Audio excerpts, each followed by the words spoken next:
Have you ever pondered on the complexities of Ferdinand Marcos's presidency? Well, you are about to delve into it. Ferdinand Marcos, a name that echoes through the history of the Philippines, was a man of many faces. Some remember him as a charismatic leader, while others recall a dictatorship marked by corruption and human rights abuses. His presidency, filled with controversy and intrigue, has left a significant imprint on the nation. Now, bear with us as we take you through the timeline of his presidency. The year was 1965. Ferdinand Marcos stepped into the presidential office of the Philippines.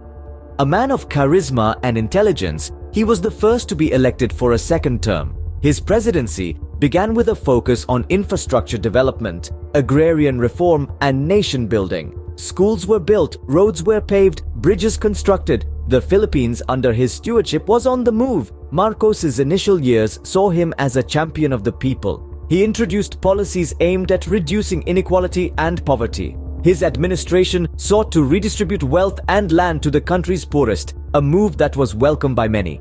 Simultaneously, he managed to consolidate his power. Through a combination of political maneuvering and strategic alliances, Marcos secured his position at the helm of the nation. Yet, his presidency was not without its controversies. Allegations of corruption and authoritarianism began to surface. Despite these, his early years showed promise, a glimmer of a prosperous Philippines.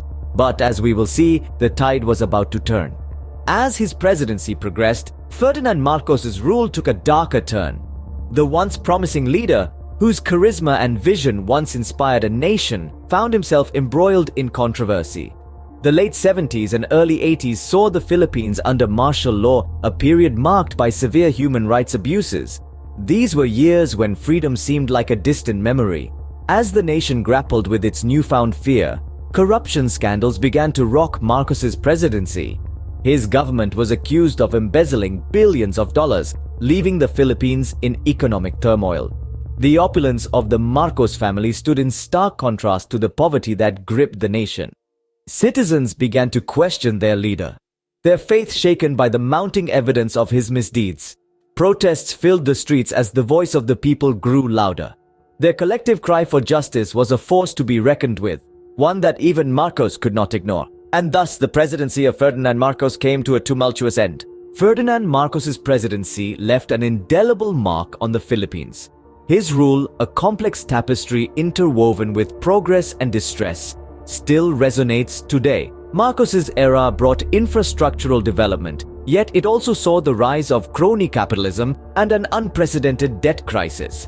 His martial law era, while maintaining order, was marred by human rights abuses.